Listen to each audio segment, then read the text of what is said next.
Hi, this is Jin.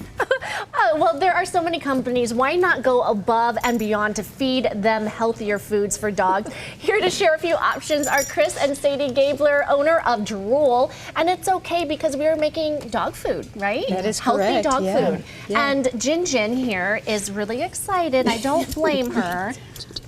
Okay, can we sit?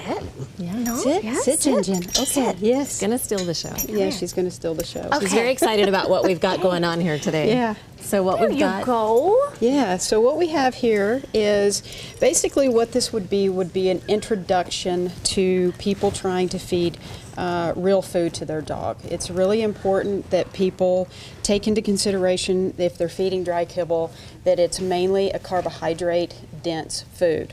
So dogs in the wild would have eaten basically 12 to 15% carbohydrate. Our kibble that we're feeding today is anywhere from 30 to 70% carbohydrates.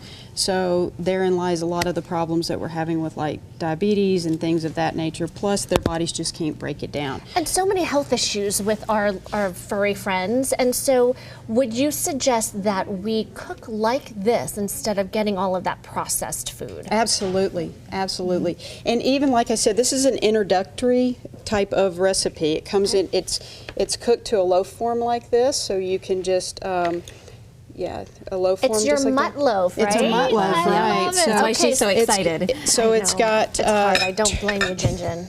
So it's got turkey for basically protein. And again, anything to dilute the carbohydrates, so moisture is always a good thing. Eggs, of course, omega fats. So 2 eggs right there. 2 eggs. And then we have a cup of barley. Barley is a protein source in and of itself and fiber. We have cottage cheese here. Oh, they can eat cottage cheese, Absolutely. Now, in general, cottage cheese has less lactose in it, so some dogs can be lactose intolerant. If so, then use a, if you do know that about your dog, then use a soft goat cheese.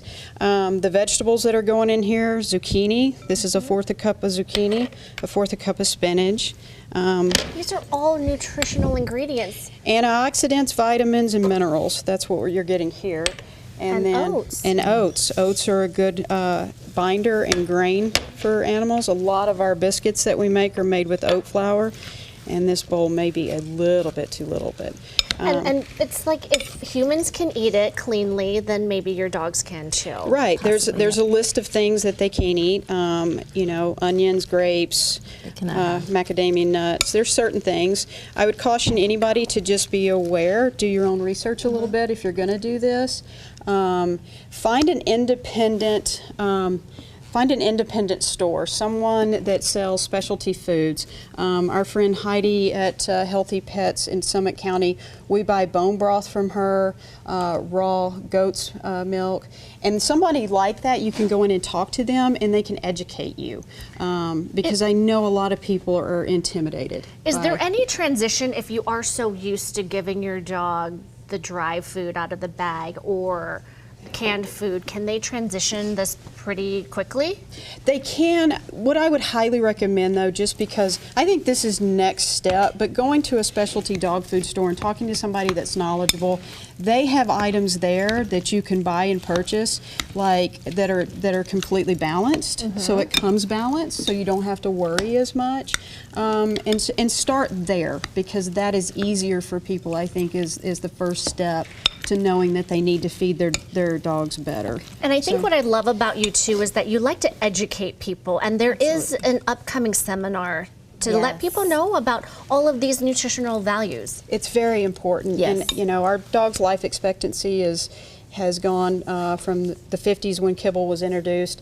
It's gone to 5 to 7 years less than what it used to be. We do not like to hear that at all. So tell us about this event that's coming up February 19th. So this Sunday we'll be at Pup Salt Lake City, eco-friendly dog grooming. We'll be doing a dog food demo there as well to talk about the importance of health and nutrition. So feel free to join us. You can find them online and RSVP. So we'd love to see you and talk to you about some healthy options for your dogs. And when you do these healthy options, again, in-person seminar February 19th in Sugar House, droolmore.com, Instagram and Facebook. When you have seen the transition of these types of foods and healthier foods, what have you seen in animals' health when they come in? The first thing that you'll notice is their skin and their fur. Their fur becomes, that's the first thing that people will notice. And then obviously that's an indication of health, right? Just like us. Our skin. So, and their teeth. Their teeth will, again, carbohydrates stick to the gums once they're chewing that kibble, and that's where they start to have all these dental Because problems. we want these furry friends to live as long as possible. live as long as they can, I yeah. know, Yeah, we don't like to talk about it, Yeah. but can we have Jin taste a quick little bite of Yes. something, of the Sure. meatloaf? Put it in the oven, 350, is that correct? 350 for an hour, but I would keep checking it. Yeah, I can And then get it it's ounces to pounds. So something like this, if you're going to use it for a topper on food, I would do. She'll be super excited. I feel like, Jin, Jin. I feel like you've been so patiently waiting. All right, yeah. come